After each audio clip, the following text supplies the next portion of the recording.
خانہ کعبہ اللہ کا پہلا گھر ہے جو زمین پر عبادت کے لیے بنایا گیا۔ یہ مسلمانوں کا قبلہ ہے اور اس کی تعمیر کا مقصد اللہ کی عبادت کو مرکزی مقام دینا تھا۔ حضرت ابراہیم علیہ السلام کو اللہ تعالیٰ نے سرزمین حجاز میں اپنے دین کی دعوت کے لیے بھیجا۔ آپ کے ساتھ حضرت ہاجرہ علیہ السلام اور حضرت اسماعیل علیہ السلام بھی تھے۔ حضرت ابراہیم علیہ السلام نے حضرت ہاجرہ اور حضرت اسماعیل علیہ السلام کو وادی مکہ میں چھوڑا جہاں اس وقت پانی اور دیگر سہولیات کا فقدان تھا۔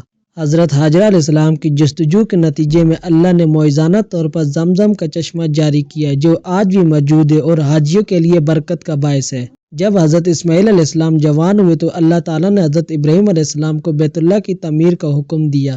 حضرت ابراہیم علیہ السلام اور حضرت اسماعیل علیہ السلام نے اللہ کے حکم پر عمل کرتے ہوئے وادی مکہ میں کعبہ کی بنیاد رکھی۔ یہ بنیاد اللہ کے حکم کے مطابق اس جگہ پر رکھی گئی جہاں پہلے بھی اللہ کے گھر کی نشانی موجود تھی۔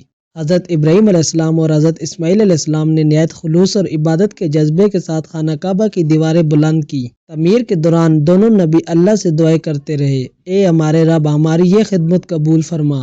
حضرت ابراہیم علیہ السلام نے حجرہ اسود کو ایک مقدس پتھر کے طور پر خانہ کعبہ کے کونے میں نصب کیا جو آج بھی موجود ہے۔ کعبہ کی تعمیر کے بعد حضرت ابراہیم علیہ السلام نے اللہ کے حکم سے لوگوں کو حج کی دعوت دی۔ یہ گھر تمام مسلمانوں کے لیے عبادت اور اتحاد کا مرکز بن گیا جو امت مسلمہ کی بنیاد ہے۔ حضرت ابراہیم علیہ السلام اور حضرت اسماعیل علیہ السلام نے کعبہ کو صرف اللہ کی رضا کے لیے تعمیر کیا۔ خانہ کعبہ کی تعمیر نہ صرف ایک عبادتی مقام بلکہ ایمان، اخلاص اور توحید کی علامت بن گئی۔ بعد میں قریش کے دور میں کعبہ کی تعمیر دوبارہ کی گئی لیکن حضرت ابراہیم علیہ السلام کی بنیادیں محفوظ رہیں۔ نبی اکرم صلی اللہ علیہ وسلم نے کعبہ کو ایک روحانی مرکز کے طور پر برقرار رکھا اور اسے بتوں سے پاک کیا۔ کعبہ نہ صرف حج و عمرے کا مقام ہے بلکہ یہ مسلمانوں کی نماز کا قبلہ بھی ہے۔ خانہ کعبہ پوری دنیا کے مسلمانوں کے اتحاد اور یکجہتی کی علامت ہے جو مختلف قوموں اور زبانوں کے لوگوں کو جوڑتا ہے۔ خانہ کعبہ کا دیدار اور اس کے طواف کا عمل مسلمانوں کی ایمان کو تازگی بخشتا ہے۔ خانہ کعبہ کی تعمیر کا واقعہ ہمیں توحید، خلوص اور قربانی کی تعلیم دیتا ہے اور یہ واقعہ مسلمانوں کے دلوں میں ہمیشہ مقدس رہے گا۔